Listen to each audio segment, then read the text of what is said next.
France complete their Autumn Nations series with a victory over Argentina, folks. 37 points to 23. Big first half from the French. Saw them score 3 tries to none. Argentinians did well in the second half to outscore the French 2 tries to 1, but ultimately that first half was pretty costly for them. That kid, Louis Bielbiere, is quite incredible. It's almost like watching a video game where someone's got a button that just means almost guaranteed points. Not quite, but you know what I mean. He's unbelievably quick. He's so hard to stop. 2 of the 4 French tries directly come from that guy chasing kicks.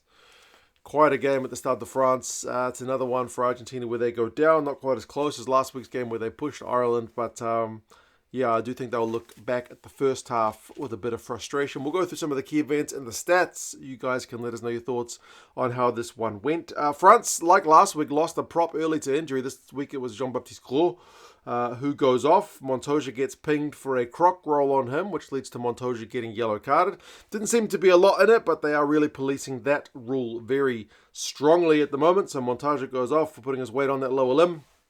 And the French forwards go to work. The Argentinian defence did manage to hold during the initial yellow card period. Sclavi did have a TMO looking at his actions where he was on his knees making a tackle. And whether he lifted or not, the TMO I think thought yes, Ian Tempest, but Luke Pearce said no. He thought it was just a kind of non-foul play incident. To be honest, I thought if you'd showed me both of those in isolation, I would have thought the Sclavi one gets pinged, but the Montoya one doesn't. But hey, maybe I'm just not keeping up with the rugby laws enough. France did win his penalty at scrum time not long later. But then Pierce reversed it for a Boudillon push after he'd blown the whistle. So he was trying to stamp his authority on the game, Luke Pierce. Interestingly, he was also speaking a bit of French in this game. I guess he doesn't speak Spanish. He was speaking French to some of the French guys a little bit of the time, and then the rest was in English. So I guess we see that plenty of times where there's an English-speaking team with an English-speaking ref, and then the other team has to adapt to English. But it was weird seeing 2 non-English-speaking teams and an English-speaking ref speaking French. Should he have to learn Spanish as well, or is it fine that he uses French? I don't know. I guess you just go with whatever languages you've got in your arsenal. France kicked at 50-22 on 8 minutes, and it was a kick meant for Louis Bielbiere, but he was happy enough to see it roll into touch because it went for 50-22, and then that broke the dam of the Argentinian defence. It had been holding up until this point, but from a line-out move, Dupont to Moefana, big direct carry, goes close, and then next phase, Dupont picks out an on-rushing Flamand, who's able to go over for the try. So 7 points to 0 for France. Argentina did get held up during the yellow card period in return. Nice kind of up and under, which is what we saw a few teams use against France last year effectively, which we've not really seen teams going to much, at least in this Autumn Nations series, is the up and unders, which France struggled with at times, but they got some good return from that up and under. As I said, they got held up. Sclavi had a big carry in the build-up. I think it was Oviedo who got held up to number 8, but they had advantage anyway, so Argentina opted for the 3, which is a pretty good return during the yellow card. But then Argentina, pretty frustrating in the first half, struggled from restarts. They knocked it on from that restart, which meant they conceded a penalty at the breakdown, and then France were able to immediately wipe out the 3 which Argentina had just worked so hard to get. So it goes 7-0, 7-3, 10-3. Then we get a proper exchange of penalties both ways. It goes 10-6, 13-6. We go 13-9. Most of these penalties at the breakdown. France had kicked a restart out on the full at one point, only to win themselves a scrum penalty in return. Ramos kicked a nice 50-22 on 27 minutes, only to lose the line out. And then towards the end of the first half, we saw a couple of nice French tries. We had one when Villiers managed to score the try. That one had a French scrum in Argentina's half. So a nice bit of chance to kind of set a bit of set play. And the forwards going through a few carries. Then when they decided to get it to the backs, that man Barret, who had a whole heap of run meters in this game, is able to offload in the tackle to Villiers, who's able to go over. He had about 3 Argentinians chasing him down. That makes it 18 points to 9. And then we get the first of the 2 kind of Louis Bielbiere linked tries. The first one is a penalty try. It's a turnover ball, and it's what they did against the All Blacks as well. Turnover ball, Ramos dinks it through for Louis Bielbiere. He's chasing it. Juan Martín Gonzalez is the guy trying to compete with him to get the ball. He ends up slapping it. It's not a good look. It's ruled as a deliberate knock-on. So it is a penalty try and a yellow card. It's one of those ones where you're almost better off just to try and run a competitive line.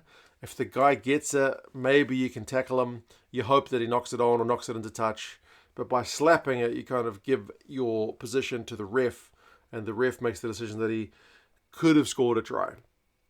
So 27-9, Argentina in all kinds of trouble. It goes into the sheds, 30 points to 9 when they concede another penalty. So a pretty bad half for the Argentinians. But second half, they only concede 7 points. So second half, if we'd seen some of that in the first, it would have been a closer game. But it's hard to say, that kind of speculation, right? France probably took their foot off the gas a little bit, knowing they had such a big lead. I mean, the halftime stats, France have had 56% possession. They've had 212 run meters to 150. They've had 2 clean breaks to zip.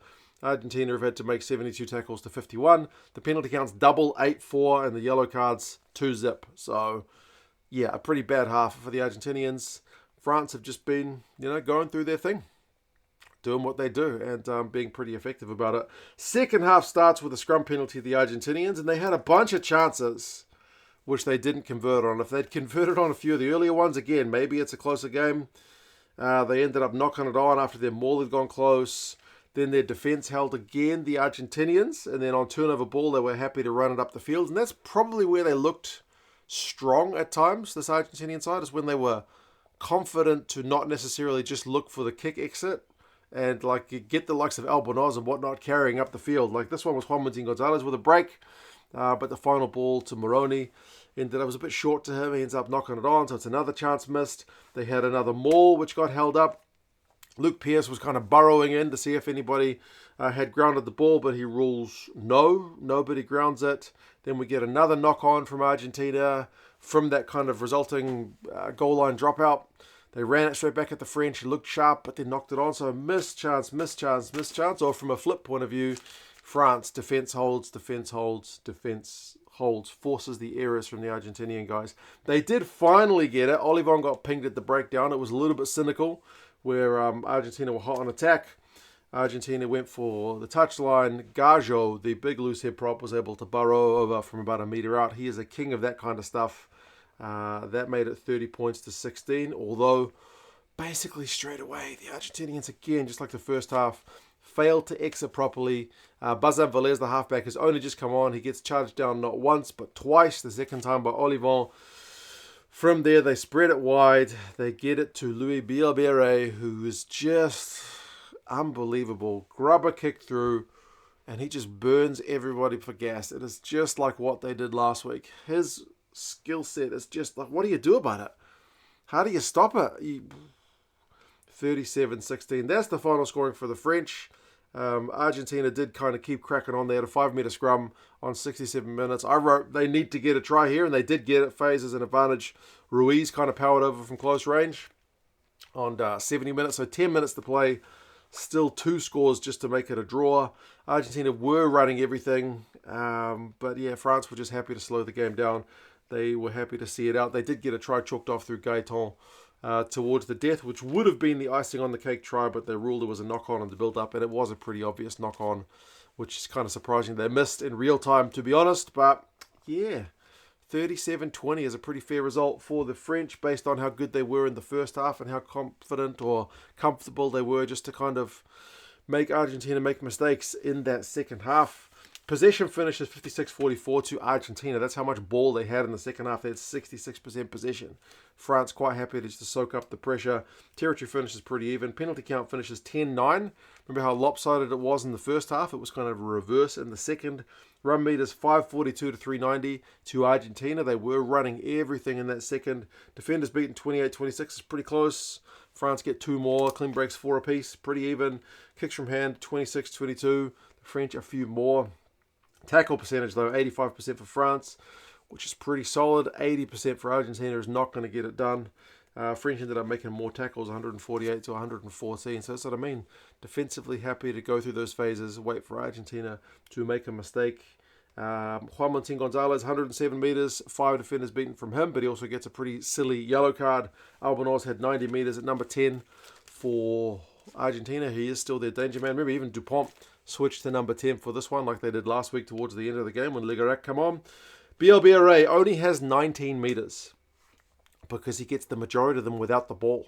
He just chases kicks with that speed of his. He has 2 clean breaks. Olivon, 19 tackles, the top Frenchman. Cross had 2 turnovers, 1. But yeah, good on France. It is a perfect November series for them. They won't be happy too much with maybe some of the penalties they conceded in the second half, like especially at scrum time and whatnot. They'll not be happy with their goal line being breached by a couple of close-range carries from the forwards, but ultimately, did France ever look like losing this game? I think the answer is a pretty emphatic no. And on turnover ball, especially, France just look super, super deadly. You guys let us know your thoughts on the game. Where do you think these two teams are at? We await a lot more rugby tomorrow. Subscribe to the channel if you haven't done so already, folks, and I'll talk to you guys again soon. See you later.